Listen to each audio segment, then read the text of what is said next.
In this episode, I interview Taner Hassan, an integrative counsellor and psychotherapist specialising in sex and porn addiction, compulsive behaviour and psychosexual issues. He's also a public speaker, a host and a celebrity therapist. How are you today, Taner? Wow, what an intro. I'm all right, mate. How are you? I'm good. I've been looking forward to this, mate. I mean, partly because it's nice for us to finally meet sort of in person. But me and you have had a few messages back and forth, and we've got to know each other a little bit better recently, which is nice. And if I'm honest, I'm scared about what will happen today, because I think whenever we and you talk, it gets a bit wild, you know? So. Well, I mean, we'll have to keep it appropriate, obviously. You just need to check your boundaries. It's all your stuff there, Johnny, but I'm there to support you, sir. I'll support you through it. It's okay. Just be honest. Well played. That was the advice you gave me, was about keeping the control in the room and handing it back. So I'm just using a bit of your advice back towards you, sir, which I thank you for, by the way. That was really useful advice around a future podcast that's coming up, which I've said yes to. So I do appreciate your guidance and help on that. And that just is in itself, like, you know, no one knows everything. And sometimes, even if it's in front of you, you need someone else just to get their point of view, even if it confirms what you know, or it offers a different perspective. And I think for me, I've definitely learned that. You know, I don't profess to know it all, and I don't wish to know it all. I like growing and learning and meeting new people, especially people in the field and the space and the coaching space and the therapy space. And it's just nice just to talk shop and understand different points of views. It stretches my mind and makes me grow, makes me reflect and think. So, you know, all the time. I'm never too proud wherever I'm at and what experience I have to say, you know, I know it all. And I think those that might have that view, I think they're in limited beliefs, you know. I want limitless, you know. So I really thank you for that. So I've run something by you because I felt safe to do so. And yeah, you gave me some really, really important information and advice. And I didn't have to pay for it. So thanks for that, Johnny. Well, I always say I never give advice, only perspective. And, sorry, yeah. Okay, I meant perspective, yeah.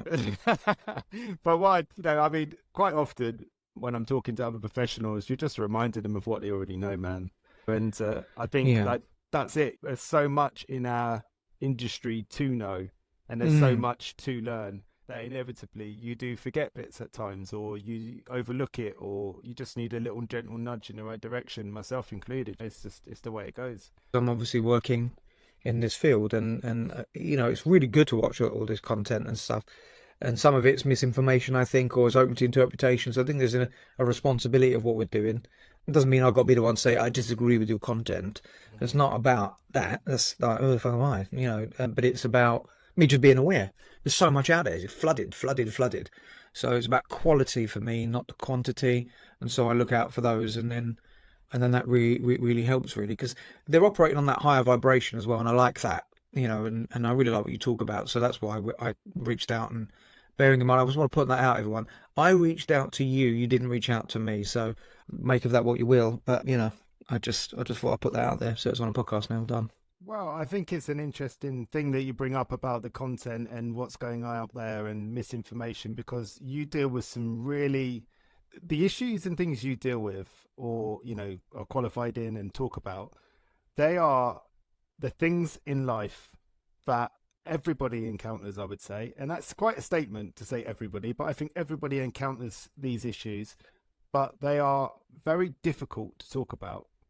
And that was why I was so excited today to speak to you, because I've got some questions to go through with you today around some of those issues. And I mean, just sex and porn alone, addiction, all of these things are things that people will lie about. And it's understandable. It's absolutely understandable. But what that does is it stops people from finding out correct information, which then means that the people that are willing to talk about it online might not be telling you everything you need to know and might be misleading you. Amen to that. You know, nicely swerved on my joke, though. You swerved on the fact that I reached out to you, not me. I see what you did there. That was very, very good, and kept it. You know exactly what you're doing, and I know what you're doing. I know it. I can see it. This is going to be an interesting podcast. So I'm just going to reiterate. I messaged you first. Anyway, so no, you're absolutely right, mate. There is a responsibility, and there's a lot of content, and there can be misinformation. What I try and do, I think it was. Look, it's been a while for me, and I watched some people coming through, you know, through podcasts, with reels, and being really honest around their own experience, their lived experience. And I never really considered ever doing that. And so I learned from them, I think. And I thought, well, it's been a while for me. Maybe I should start talking about it, because a lot of people were like, in their recovery journey, it's no secret I'm in recovery. I openly talk about my lived experience from addiction, from drugs and alcohol, etc. And they were like 6 months or a year or 90 days or whatever they were. And I just thought, well, I had some years behind me. Maybe I should start doing that, because I thought I could add the value. Now, obviously, for someone brand new, it's not going to resonate as much as, say, someone who's got 2 weeks, because they think, how the fuck do you get 2 weeks? This is brilliant. Like, if you say someone like 18 years, they're like, what? I can't even think in that way. So I had to really be mindful of how I was doing it. And I thought, well, if I can find a way that, because most therapists out there are very boundaried and talk solely about this, the psychic change and the process and the theory and the evidence and what does that say about you and tell me about you. And that's all nice and that's relevant. But I wanted to give value where you give the information, but also some of the lived experience, so you get a bit of both. And that's not a real it's not like a preconceived idea or a planned idea. I'm just giving you myself, and I'm looking at what's missing out there. I'm not going to name the person because they'll probably sue me, but they are out there. They've got a lot of following, and they're always constantly talking about the problem, and they never offer solution. And it fucking does my head in. I was like, yeah, you've got the hook. And then I realised this is where the trap of social media can be. The main reason for that is to get the interest, so then you buy the product and blah, blah, blah, blah, blah, blah, blah, right? I get that. That's not how I want to do it. What I want to do is, yes, we'll talk about problem, but also talk about what some of the solutions may be. And it doesn't mean it's a solution that you all must adapt. It's the solution. It's as you said, a perspective on what a solution could be and what we are looking at. So we're just having a normal conversation. And I just found that's the way. Take away the psychobabble, take away the jargon, just keep it simple, speak normally. And that seems to resonate more with people. And I do get messages saying, I really appreciate your view on that, or I like hearing what you have to say around this area. And so I thought, okay, I'll keep doing that. And so that's what I do. I stay in my lane. I don't try and, otherwise I'll drive myself mad, because I know my process and I'll get super hyper focused. I just stick with what I know and what I want to do. I might be inspired and learn from others, but I stick to my lane and just do what I do, because I've got something to say. If I haven't, I don't say it. That's pretty much how I work. Yeah, I mean, I find that I have this belief that somewhere within everybody, they have got all the answers to all of their problems. Very often, in fact, when people tell me the problem, they're also telling me the answer.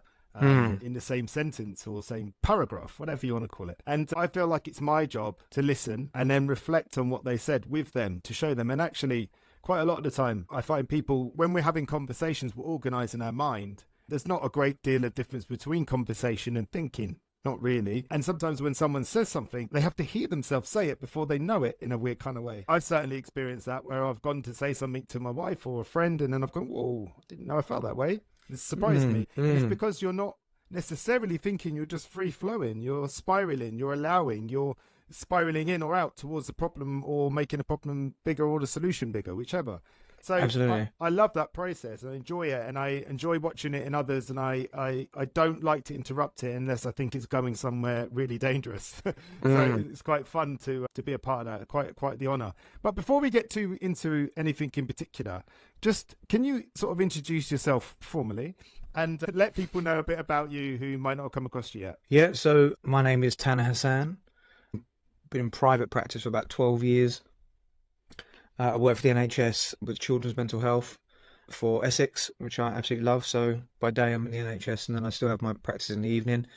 I worked in the field of addiction for many, many years. 16 years I've worked in addiction services. So that's like community, HMP services, Crown Court, magistrates, voluntary sectors, charity, private treatment. I've really worked in every area, and then went to studied at night school at the same time. I had no qualifications, nothing to my name really, and started out doing the drug and alcohol awareness talk to Frank, and it sort of got me interested in this area. And of course, being in recovery myself at that time, it really was an interesting area to go to. And so then I trained as an integrative psychotherapist. So that means I'm trained in many different modalities. I didn't want to just be a person-centered therapist or a CBT therapist. I wanted to learn it all. I was a bit greedy, so I kind of wanted to invite all different perspectives. Because I believe when you work with a client, you can't just say everyone needs to have CBT. You need that toolkit. For me as a therapist, my view is I can learn hypnosis, I can learn EMDR, I can NLP, I can learn coaching. Any of these things. These add into my toolkit in my bag. So when I'm sitting there with that client, I might go, we need this tool today, and we're going to bring that out, and that might change, because it's where the client's at, not where I want them to be, and I'll work with whatever is presenting, and the more skills I'm learning, the more value I'm going to be to that client. So that's kind of what it was, and addiction is my special area. I don't say expert. Some people say you should put addiction expert. That's probably my own gear and probably my own self-worth there that struggles to put the word expert in. And I think the main reason why I've not put expert in and put addiction specialist is because I don't have a master's degree, right? And usually people who've got a master's degree or bachelor honours degree, they then class themselves as an expert. But I guess you can call yourself whatever you want. So right now I call myself an addiction specialist. It is an area that is a specialist area of focus, in particularly sex and porn, drug and alcohol, substance misuse, many areas. Gambling, not my thing really. I'm not really too much in the gambling world. I've not really delved into that too much.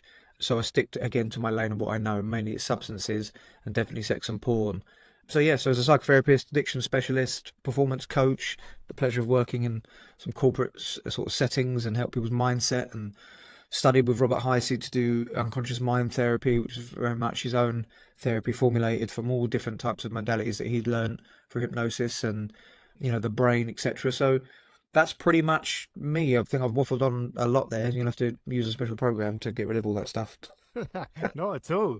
No, I love that. I really do. I love that integrative notion. It's like anybody, like with a trade or whatever, turning up with the same tool for the job is everything's a nail, so let's use a hammer. Everything's a piece of wood that needs sawing, and that's not the way it is. That isn't the way it is. And as for your choice around specialist and expert, my preference is specialist, because I think expert can sometimes misleadingly let people know that they know it all. Whereas I think what comes across from you to me is that you're always learning and you're always open to being wrong or changing your opinion or moving with the tide. And I that's one of the qualities I admire most about you, I think, is that you are so open, and there doesn't seem to be this sort of, how do I say it, in this industry there's an ego problem at times, and I like the way that you operate. So there you go. Yeah, thank you, mate. Yeah, there is a lot of bullshit, but this, I just want to say, isn't it? No, I love that. There is a lot of bullshit,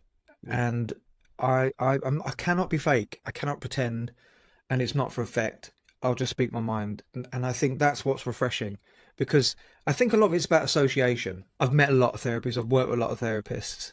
And my favourite ones I've gravitated towards are the most really surreal, and they really help me out. I worked with one, I'll name her Anita, and she was just like a free beatnik, man. She would come in looking like a Native American, in her outfit and all the frills and all the things. She's like, darling, everything's wonderful, darling.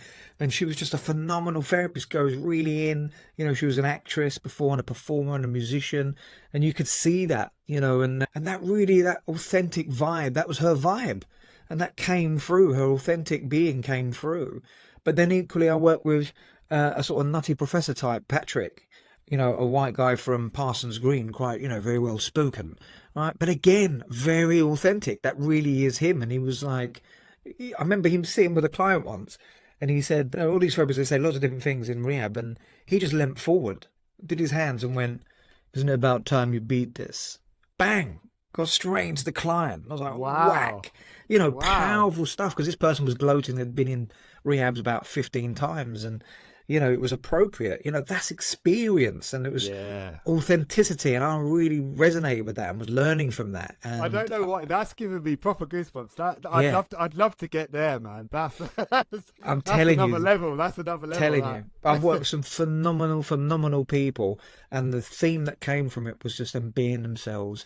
And I remember studying as a therapist and having to learn the language, and I'm sensing it's very difficult for you, and yes, what I'm shaping is, and what I'm hearing is, and all the lovely stuff. And if that's your voice and that's how you speak, fine. And there was a lady we trained with, that's how she was. But then I worked for Turning Point Drug and Alcohol Service, and there was a guy there, a therapist there, and I swear to God, I just couldn't work it out. I was group facilitating, and he was a therapist, and he was a proper East Londoner. And he was like, yeah, I hear what you're saying, and I can resonate with that. Does the group feel? And it was proper. And I was like, this guy's got therapy language, speaking like an East. And again, the authenticity. And so for me, I believe that's what we resonate with more. Years ago, we kind of want to see a psychiatrist all the time or some kind of top doctor and expect them to carry themselves in a certain way. But I think we're moving forward with the times now, and you know, the class. I'd like to think the class thing is changing. It hasn't, but it's changing with the people that are watching and looking, and what resonates with them. And I think sometimes people can feel a bit less than if you're with some kind of certain types. And I'm not discrediting those types. They are all relevant. Everyone's relevant. I'm just resonating what resonates with me, what I like, and so really it's just a reminder of why I've got to be myself, and that I am enough. And that's the point. Is I was always trying to be somebody else because I never felt enough, which is why I've paid so much emphasis on this and focused on this so much, because I didn't know who I was supposed to be, and I'll be whoever you want me to be. And so I would put on different accents, I would walk differently, I would dress differently, and then one day I'll be wearing this outfit, next day I'll be wearing a different outfit, because I just wanted to fit in. I was so confused. So I paid a lot of attention to that. And then when I'm easy in my skin and I'm happy in my skin, I am all right to just be me, because I'm enough. But I've done a lot of work on myself to get to that point. So it's a pleasure to be able to help somebody else find their purpose and be at ease with themselves, I think that key word there is authenticity. It makes me think of like Carl Rogers' congruence and all those different things. It's about being able to be yourself and put that across and have it reflected back. I think that's important. That's that authenticity. People see themselves in you and I think it goes back to what you were saying a bit earlier when you were talking about how some people just present the problem all the time, which creates that resonance a lot in social media. But like you say, it leaves them hanging with no solution. Yeah. So I think where you're coming from is that authenticity piece. And I think, yeah, nailing it. I mean, I can certainly speak to the fact that you have not changed since I pressed record. Nothing. Same person, man. Same person before and same person afterwards. But I've expected you to duck down below the table, come up in a completely different outfit. Like, there's a whole new vibe. But I mean, I'm going to hit you with the heavyweight questions, man, straight off the bat. So let's get to it, my bro. The first one is, what's one of your most challenging experiences, and what did you learn from it? The most challenging experience. Let's go in. Let's talk something different. I would say love. That was probably the most challenging experience. Is learning to have self-love. What does that mean? That was. Well, if you don't know what it means, that's it. There's no learning here, Johnny, mate. You've asked me the question, I'll give you the answer, it's done. So look it up, bro. Ask Google for them things, innit? Ask Google. Sorry, functioning adult was back in. Right, okay.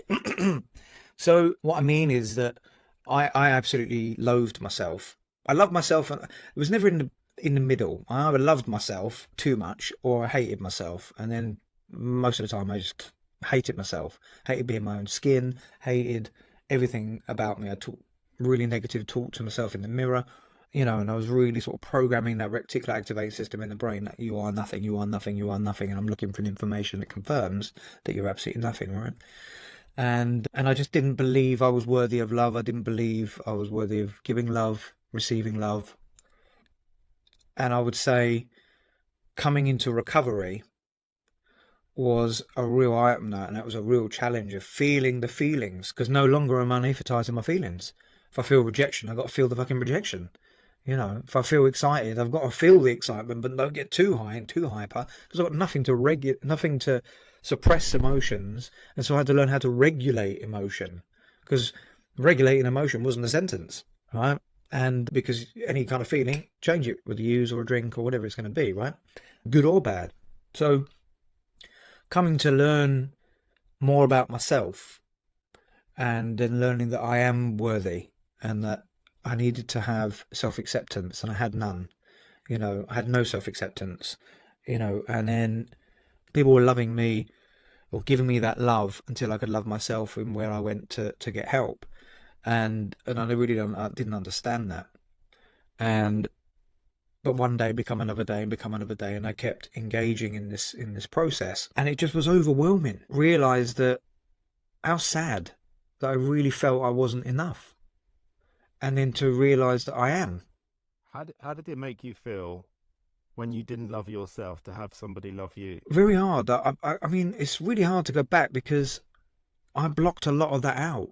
And that's, that's not a lie. It's like, if someone said to me back then, which they did, how do you feel? I would say to you, I feel numb. I had no feeling, nothing. There was no feeling in the end. I didn't want to feel in the end, and I wouldn't accept it if anyone showed me that love. In fact, I pushed it away. My own family, the sacrificial love, it's like 5 times the love, isn't there? But the sacrificial love, which comes from your parents who lay down, or your family, for those and that would lay their lives down for their kids, etc., etc. In my family's case, I would push them away. Push my brother and sister away, push my mum and dad away, and I'd sabotage that relationship. I'd cause arguments just so I could get out, and I'd reject it and push it away. And of course, then to them to receive that, I'm just being horrible, being nasty, and being angry, being spiteful.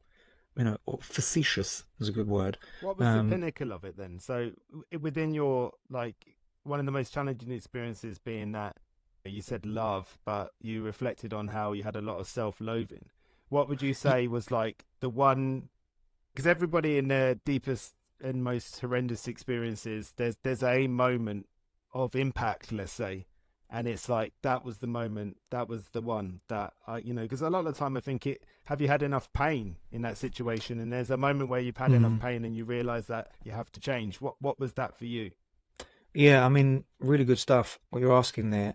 And I'm having to cast myself back. But I think the most challenging process wasn't knowing that I was in it so much. It was about when I was coming out of it, and for the very first time, receiving that love was quite overwhelming, from other people, because I made new connections and they liked you for you. And I think I was a bit surprised, taken aback by that. And certainly in romantic relationships, it kind of threw me. And then I'd think, maybe this is the one. This is the one. Yeah, this is the one. This is the one. So now it's all or nothing, straight in, and realise it's not the one. And so I had to try and almost learn, just because someone's paid you that attention doesn't mean that that's who it's got to be. You've also got to bring you to the plate. What do you get out of that relationship? Do you resonate with them? And so I had to learn these new skills, if you like, to pacify the low self-worth and low self-esteem.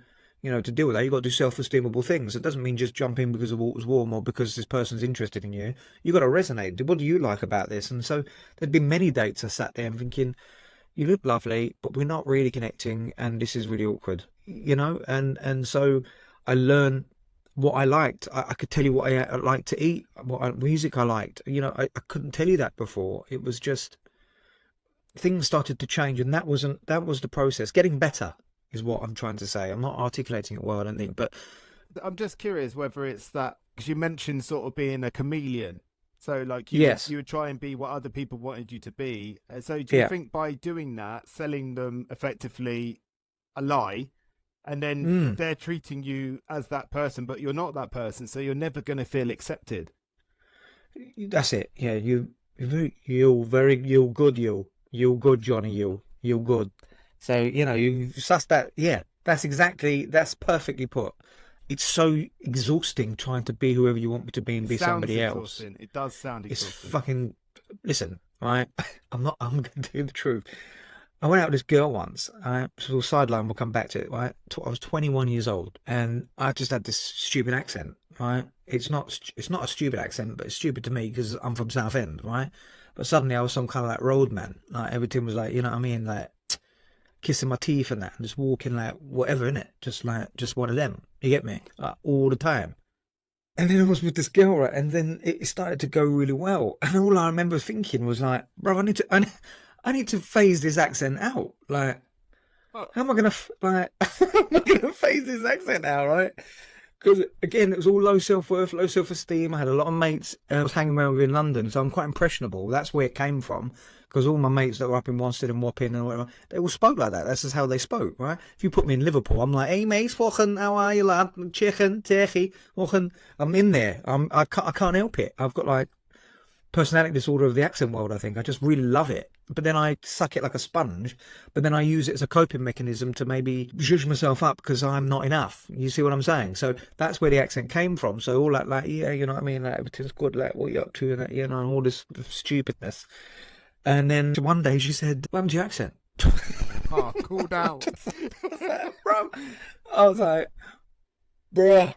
So I just said to her, look, you know, unfortunately, it's where I'm at, and when I'm with mates, and I stick with them, and then I've developed the accent, and obviously I'm back down here a lot more, and so now it's fucking, you know, it's all on that again.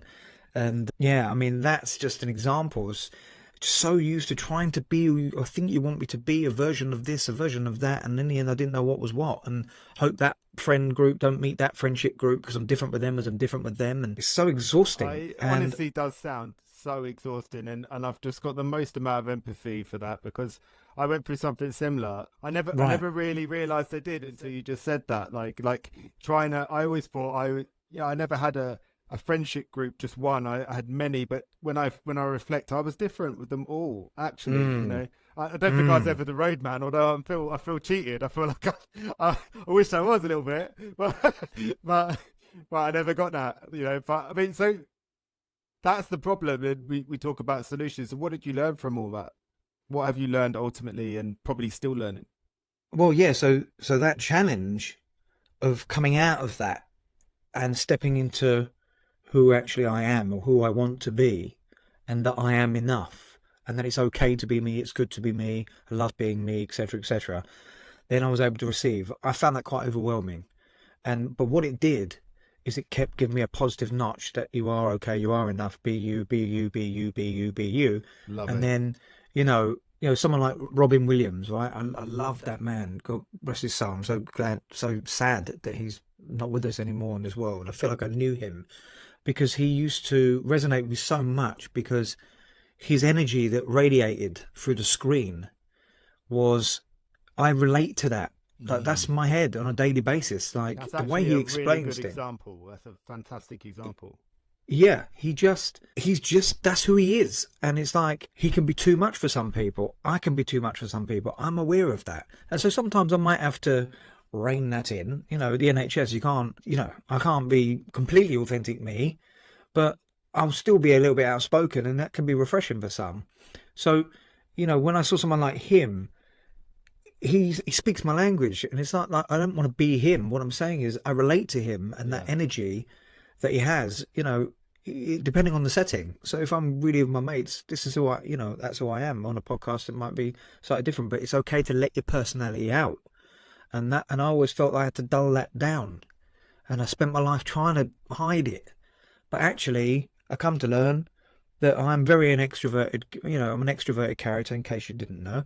To finish that bit off, I think the other thing is, because more so, and this is really, really important, this is proper serious, is I love to have banter, right? And I love to be silly and all these kind of bits and pieces, because I don't take myself seriously anymore.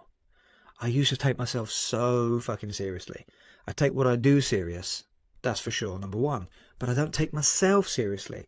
Then you can enjoy it. When you've tasted that shit and want to be down in that earth, and I've been in hell, and you come out the other side, the only way is up. So for me, do you know what I mean? That's how I believe it. That's my belief, and that's 100%. Why. Absolutely love that. You're absolutely right, man. That is a very good distinction as well. Thanks. That's why I said it, Johnny. But thanks. Sorry, speaking of sound bites, So anyway, I love it, man. I'm loving this. I'm loving this. Go on. Sorry. What was your serious question? Here's the question, Ben. So, who are you then? Because we spoke at the beginning, and we've got all the qualifications, and we know what you do.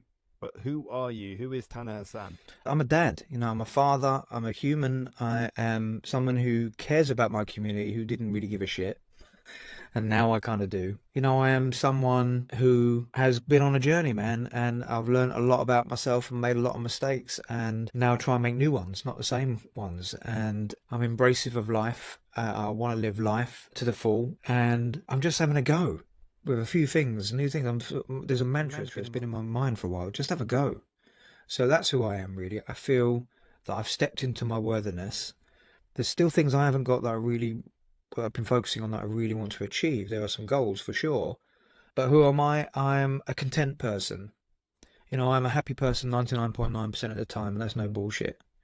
There's always stuff to work on. I can be a miserable arsehole at times, yes, but I'm happy most of the time, and I'm just on this journey. I'm figuring it out. I'm married 12 years, and it's all new shit. Being a father, being a taxi driver for my daughter right now, which I'm learning, and that balance of work and Every I, time I speak you to know, you or message you on the phone, you're in your car. yeah, Every driving, single yeah, time. yeah, tennis or Yeah. swimming or drama, whatever she's doing, and I just, who am I? I am a person who cares more about what I'm here to do in life and those around me. That's a really hard question to answer. It's the most No. easiest question, but such a hard one to answer, isn't it? Well, I'll have a pop at it. I think you're fun. I think you're intelligent. I think you're caring, and I think you're just a really good dude, man. That's how I would describe you. Yeah, Just a thanks, really mate. good guy. You're. Another word I would use now is authentic, which is ironic Mm, because what you've described as you was before was inauthentic. And I think it's like what you did was you tried on lots of personalities to find out which one mm. was yours, right? And out you always had it on all along.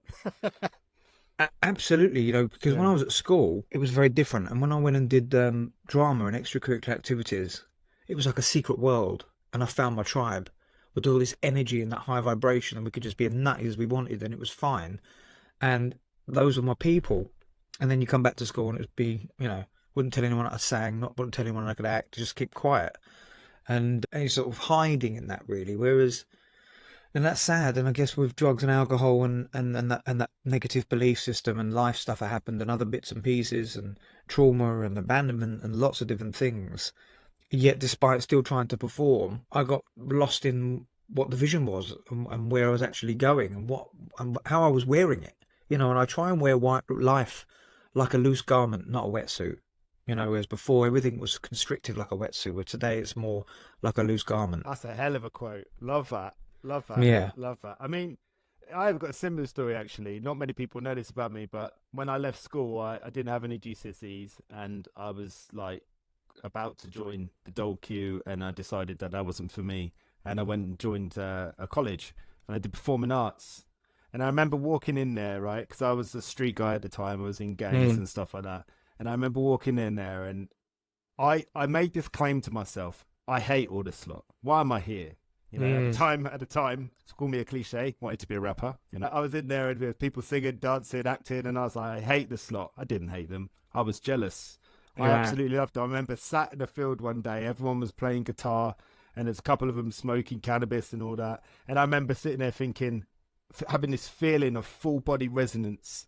And I remember Mm. thinking, I absolutely love this, but I couldn't allow myself because I was a street guy, right? That's what I'd been told. I was Mm. this, I was that, and I wasn't that at all. And that's why I Mm. hated my life and I hated who I was and all of those different things. So I fully resonate with that. And I remember there was this girl I really liked, right? So I did a ballet class trying to get close to her and it happened to be the day the whole crew turned up.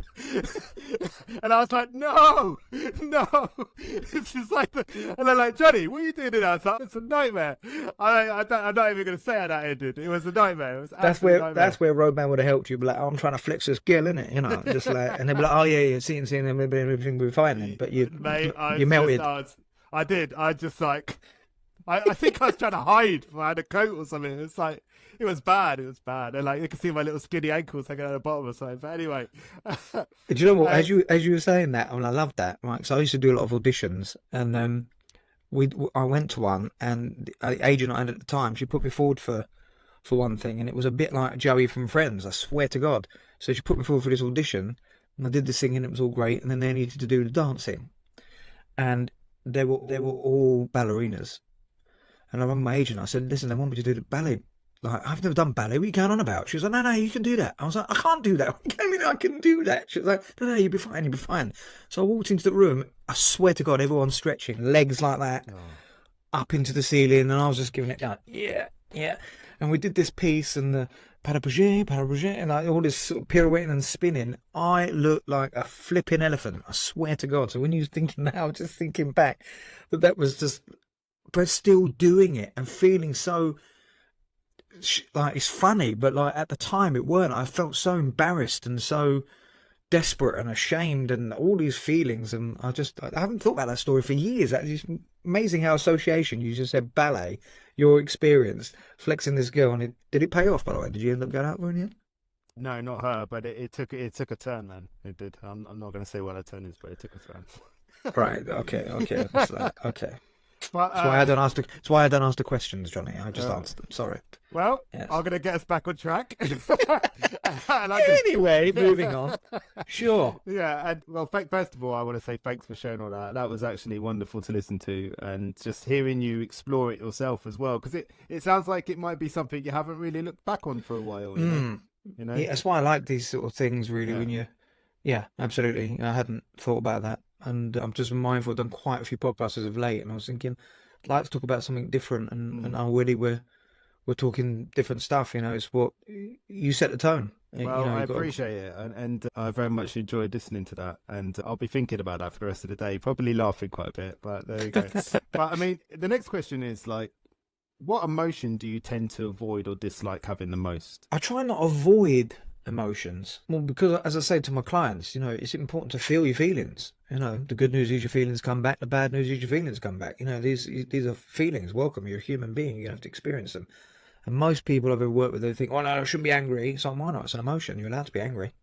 You know, it's the red mist that we want to be looking at. You know, it's the magnifying glass of each emotion. I think people mistake anger and rage, don't they? They mix them up. Absolutely, yeah. And sometimes, depending on how you're wearing it, anger really is fear in a suit. You know. Another top quote. Love that. You know, I have to remember that. Sometimes underneath that anger, especially in men, it's fear. So, you know, it's just fear in a suit. Okay, and, so if you don't avoid them, which one do you dislike? Anger. Anger. Definitely dislike anger. I definitely dislike it because I don't like the way it makes me feel. Pumps loads of cortisol around my body. I start going into fantasy land. The plotting, the head starts to talk and think.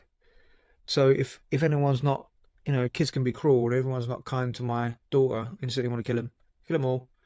You know that. I mean, obviously not. Yeah. Take them out. You know what I'm saying. Yeah, I do. But that is a real thought. It's like I want to. It's a very human thought. It is, isn't it? And it's that kind of survival, protect your own, your family. Like, I think I was so timid. And I'm not a fighter.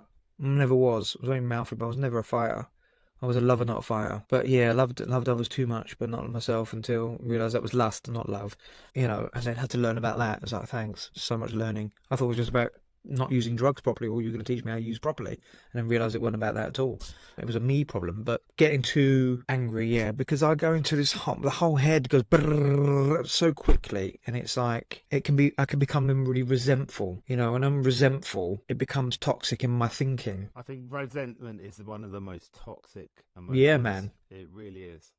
And I'm never going to be free of resentment. I will always cop a resentment. I'm not trying to say, you know, my defects of character are cured. I'm just more aware of them, so I can do something about them. So I might be resentful, but then I can look at my part in that and think, well, hold on, let's look at your part in that. You know, and it's like, right, okay. So, for example, one of my resentments I carried around with all my life for a long time was I got with this girl. Unfortunately, we met at a party where we was all drinking, and we was, you know, having a little moment. And a friend joined us in that moment. And I was so resentful when we were actually going out as a couple that I was surprised that they actually had an affair. I was so resentful all that time. And I was working with someone and they said, what's your part in that? I said, I ain't got a part. What are you going on about? I didn't ask him to sleep with my partner. And he was like, yeah, but how did you meet? So I was like, oh, yeah, I see what you mean. She says, so on a drunken night, you decided to be completely open and free. And there you are. And then you decided that you would like her to be your partner. Is that in line with your goals to make her your partner? On reflection, I was like, no, that's not what I would like in a partner. And he said, right, that's your part.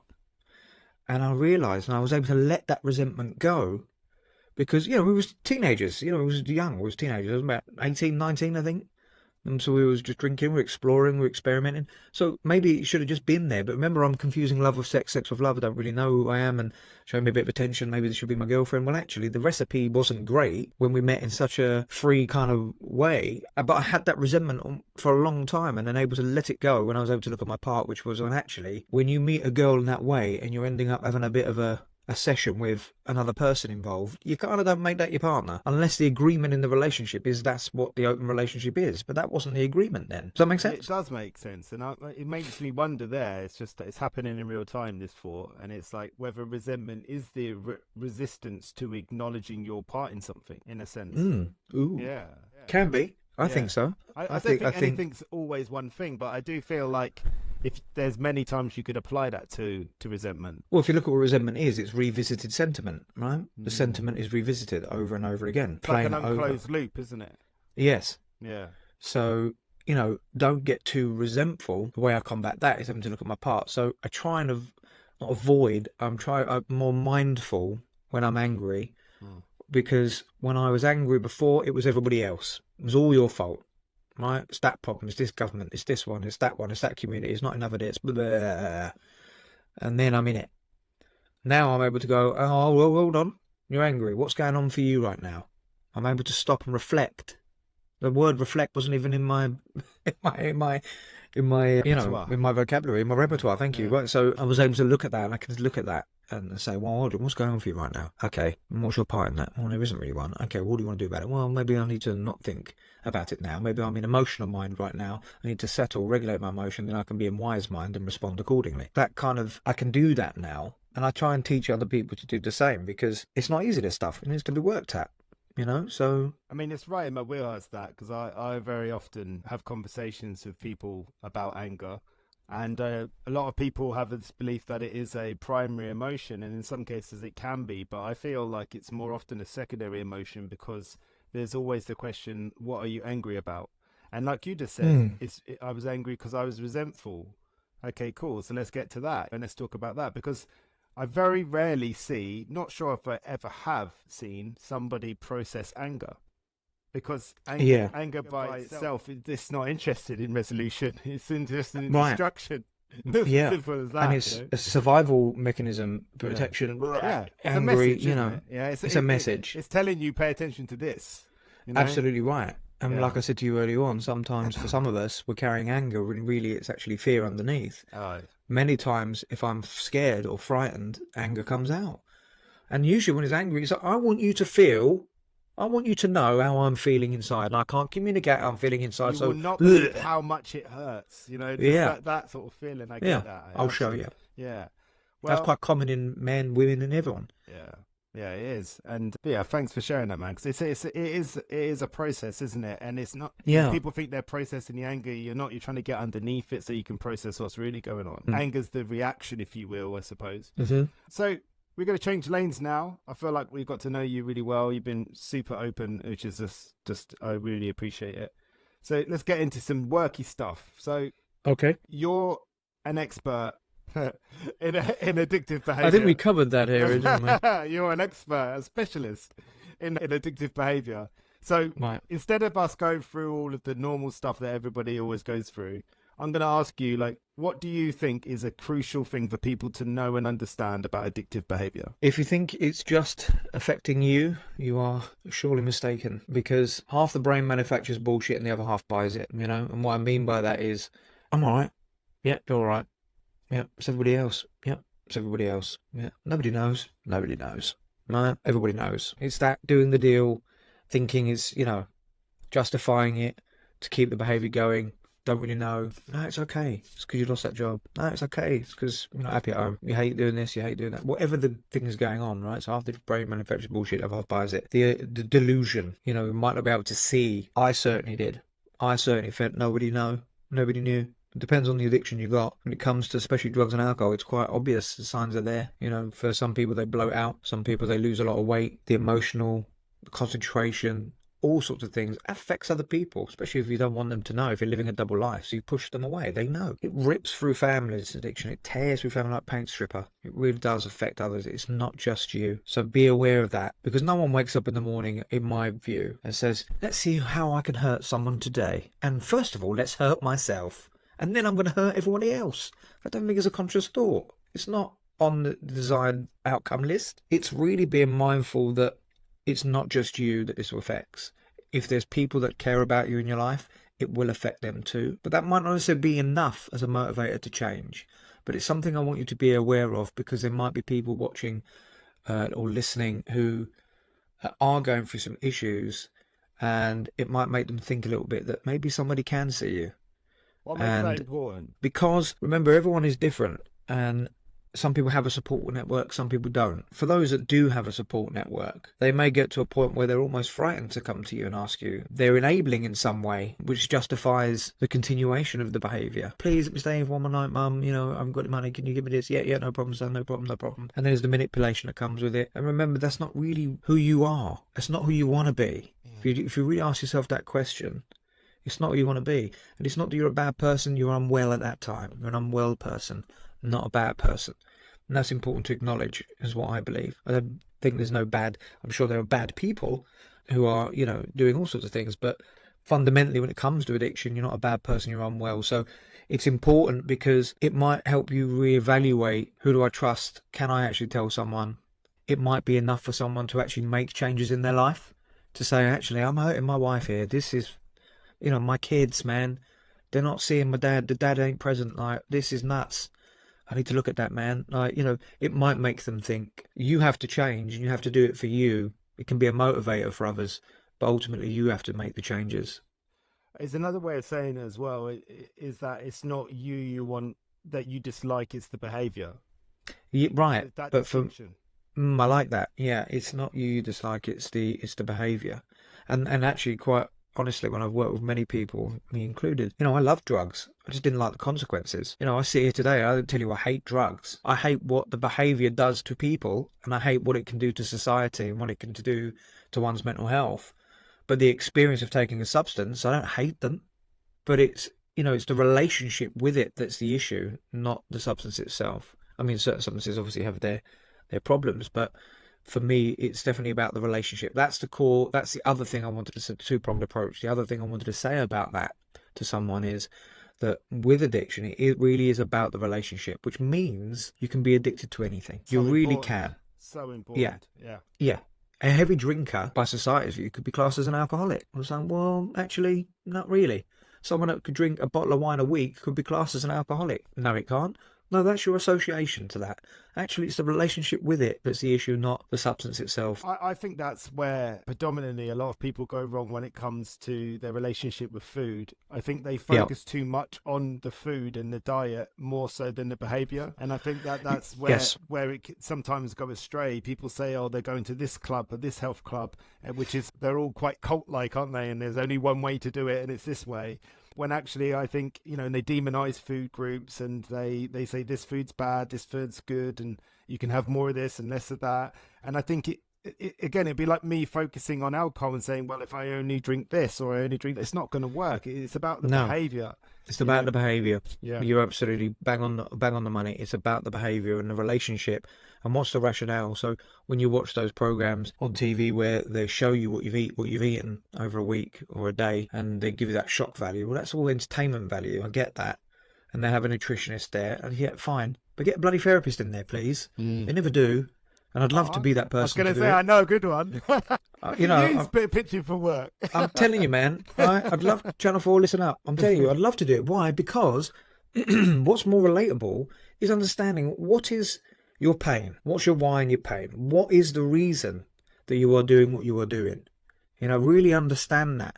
Oh, because I eat on my feelings. If I've had a shit day, I want to eat shit. I definitely eat on my emotions. If I've had a really bad day, I want to go for it. That's just me. Which again is about the behavior, man. So, you know, Correct. I think you're spot on with that. You really are. So, you know, challenge the behaviour. Don't dismiss the feelings, but we challenge the behaviour. We understand how you feel. Do not dismiss your feelings, but we challenge the behaviour. We work that way with self-harm. We work that way with addiction.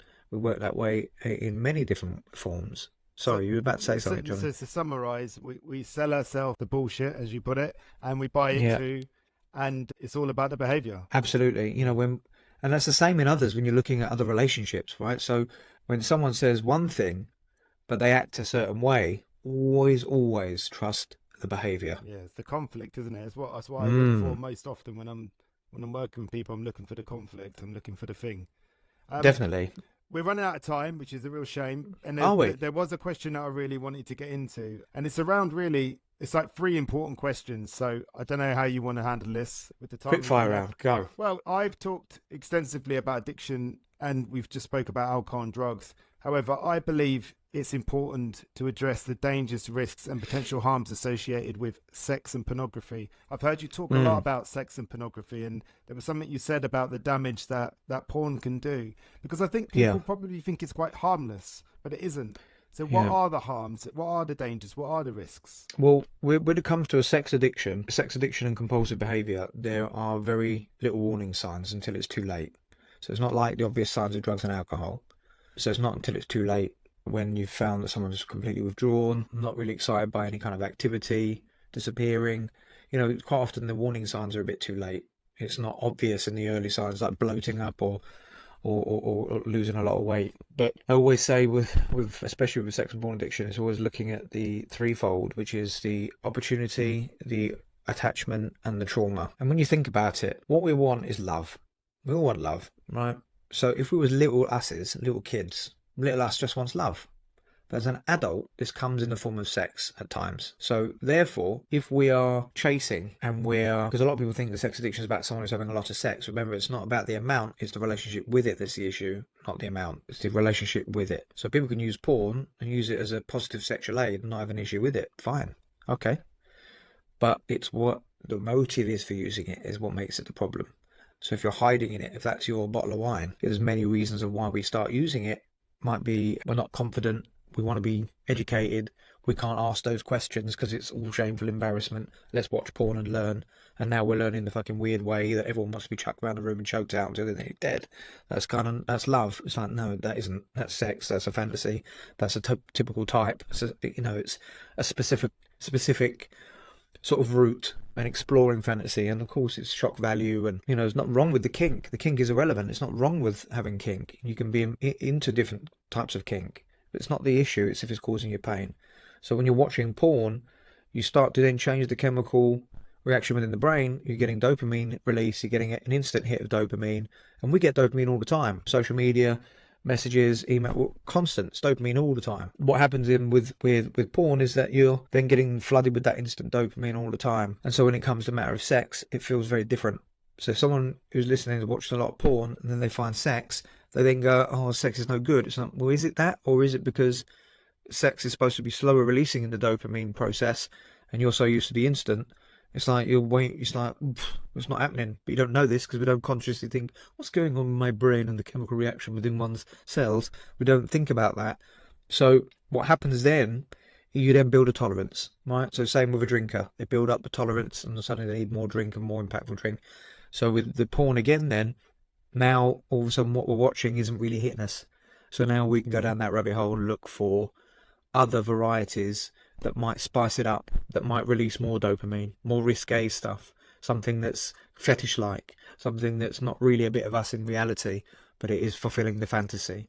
And then we might say, well, that's not enough too. We now need to interact. We might go to cam websites. We might bypass all of porn and go straight to cam websites, but I'm just giving you an example. And then that might turn into actually visiting a real person in the flesh, So it's that pushing all the time, but I believe fundamentally a lot of it's about little us. It's about that love, it's attachment, opportunity and trauma. And that's where we have to be mindful. What is the reason for you? You're hiding in porn. What's the payoff? What's it giving you? I've worked with many men who use a lot of porn and act out in porn because they can't communicate how they feel with their partner. So if they feel rejection or they feel a certain way, they go and act out on porn. And they didn't know that till they connect the dots.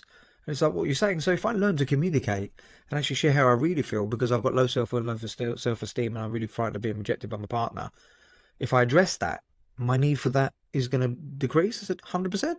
Yeah, you solved the need, you solved the solution, It's like, that's it. The addiction is a solution. It's not the solution. It's a solution. No. And it's coping mechanism. And which it feels like a solution, but it's not. It's a temporary release. But I mean, what you've just highlighted so beautifully there is the escalation. I mean, the escalation is so easy to see in drugs and alcohol, but not so easy to see in sex and porn. And I think what you've just described there, like brilliantly, was the escalation and how it can go from, oh, it's just porn, to visiting sex workers or whatever else it can turn into. So Yeah. I think that was a brilliant explanation, because And I'm not saying everyone's going to do that, Johnny. of And course, but that's you know, just like everyone won't turn a glass of wine into 3 bottles. It's the same thing, isn't it, in a sense? absolutely right. But then there's also the other element that I've worked with. I can only go on what I've worked with. What I've worked with for some people is they do it because there's a lot of shame. They don't really understand it, and they've had so much shame or rejection or negative experiences, so they hide in porn because actually they've got sexual desire, but they're so terrified of actually engaging in that and the associations they've created and formulated. So they'll release their desires in porn, and of course then they just have this non-intimate relationship, and really they're terrified of intimacy, but that's really what they want. And so we're seeking intimacy in the wrong places. What we're doing is filling a void, fulfilling an act which is just a sexual response. It's not actually the intimacy that one craves, which is very difficult to point out to someone very young, because when I was younger I weren't looking for intimacy, mate. You know, I was looking for sex, and I wanted to connect and in a level that got my socks off, you know, and it was like, yeah, man, this is great. But you're figuring it all out. But actually, I wore that eventually as a badge because I felt so less than, and it was almost like styling that out, you know, and just kind of trying to be someone else. And maybe if I had escapism, and it would mean I am desirable. Maybe if I'm to be desired, another notch on the bedpost, as was discussed years ago back in them days. And it's really shit when you think about it, and actually really sad. It's a lonely place. Sex addiction is a really lonely addiction to have, and I would say on par with if someone's a narcissist. Narcissism is the most loneliest personality disorder to have, really. It's not a great one to have. And sex addiction is not to be proud of. It's not like, yeah, that's all right, I'd love to have a sex addiction, you know. But I think what happens is you will see this increases more. And COVID revealed that with relationships and different people staying in relationships they shouldn't be in, and people never finding them and struggling to sort of connect. But you will find this is an increasing issue, and it's almost like the drug and alcohol conversation years ago. It's the next taboo subject. I think you're right, how freely and easily it is to access porn, but also things like OnlyFans as well. All of those, and how sexually liberal we are, and all of those things I think buys into it. So I'm just going to move on to the next question because we're super running out of time. We've actually run out of time, but I'm just going to go with it. But could I just say one more thing on that before you move forward? I'm really go. sorry. No, go ahead. I think one of the reasons why it's not come out is because one thing I'm aware of is there are some people in the public eye who've been outed for being pests in this area and really awful in their approach and assaulted people. And then they suddenly say, oh, but I have a sex addiction. And I need to be clear on this. There's a big difference. Just because you might have a sex addiction doesn't mean you've lost the value of consent. It does not mean that you are going to be a sex offender. And they are two very clear different things. A sex offender is a sex offender. They may have a sex addiction, but having a sex addiction does not mean that you've lost the value of consent. Does every person who drinks alcohol that becomes alcoholic drink, drive and kill everyone in the car? No, they don't. That's such an important distinction. Definitely worth, thank you for that. You know, so it doesn't. Two very separate things. Yeah.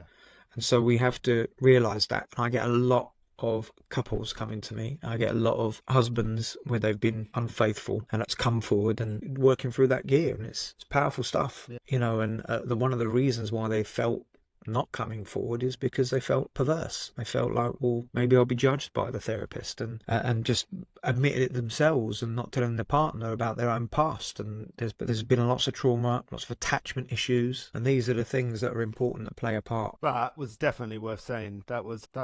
Gosh, there's a whole nother conversation there, man. There really is. But the question, interestingly, you know, you talk about cheating there. There's been a few people that have asked me to put this question to you. Well, twofold, really. Is there an addictive element when somebody cheats? And also, can a relationship recover from the betrayal of cheating? So, good question. And remember, as I said to you at the beginning, one of the things I hate about content is people telling you how you should be feeling.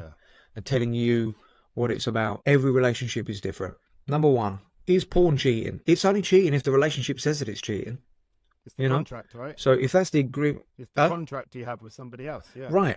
If that's an agreement, then that would be classed as that. Some people are in open relationships. It's not my bag. Although Carl Rogers does believe we should all be completely independent, separate people, I'm clearly not that secure. And I'm all right with that. I don't really want Dave getting off down the road with my wife. I'm quite happy that it would be me. You know? Don't need Dave involved. I don't need any of that, thanks.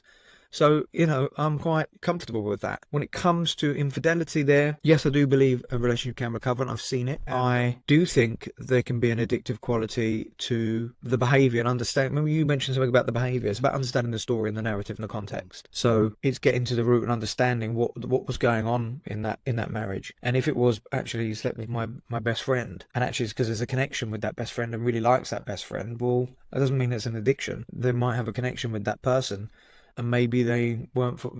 It's quite easy to not address what's in your relationship by seeking outside of the relationship, and that's quite common, isn't it? Because it's almost always, unless it's an opportunistic moment, it's almost always the reason there's something lacking, and I think that's true of any addiction in some ways. There's something lacking, and you're trying to fill it and figure it all out, and it gives you, like you said earlier on with alcohol and drugs, and I think it's more obvious. It gives you something, right?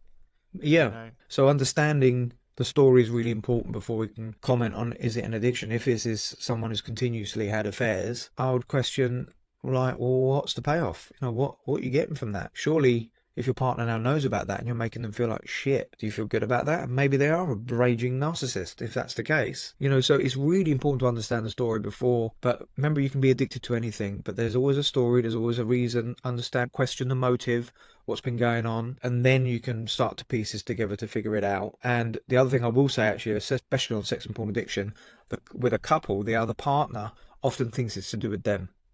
And I want to smash that out today. That doesn't exist.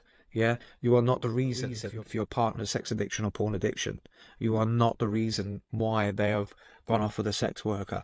It's not you.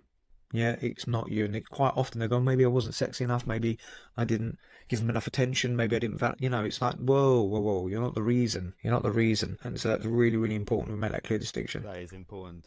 Mate, thank you so much. Just one last question before we go. We're going to have to wrap it up. Is there anything, of course. Is there anything you'd like to pass along to people that could help with them with their self-development? Just fucking have a go, man. Just fucking have a go. I'm not going to give any waffle. Just fucking have a go. Learn. Oh, that didn't work. Okay, what about this? That's not going to work. Have a go. So many successful people, whatever your goal is, but there's so many successful people that said failure is part of their success. Well, it has to be. Fail your way to success in my eyes. Yeah.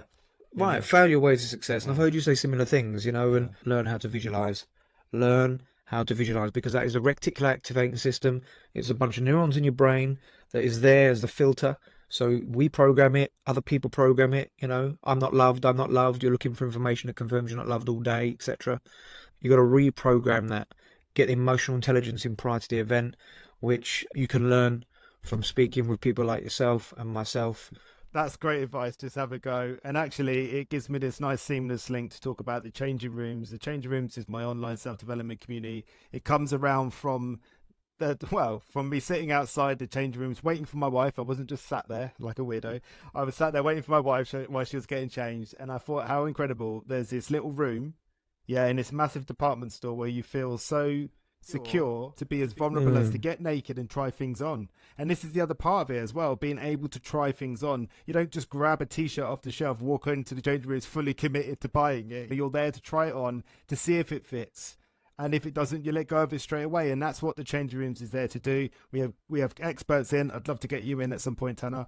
That's in to give a masterclass on particular topics. I'll be delivering masterclasses. There's places where you can recommend TED Talks and podcasts and books. There's open forums to have conversations about different things along your way. And most of all, you get to find like-minded people, because it can be quite lonely when you develop yourself. You start to change, and your friends aren't quite what they used to be in your eyes, and you find it difficult to have the conversations that light you up. So that's what I'm trying to provide. That was my little seamless little link there. But mate, just before we go, how can people find you? And is there anything you want to draw their attention to before we shoot off? You can find me on Instagram, which is @TanerTherapy. Link in the bio, down below of the thing that you're going to post out.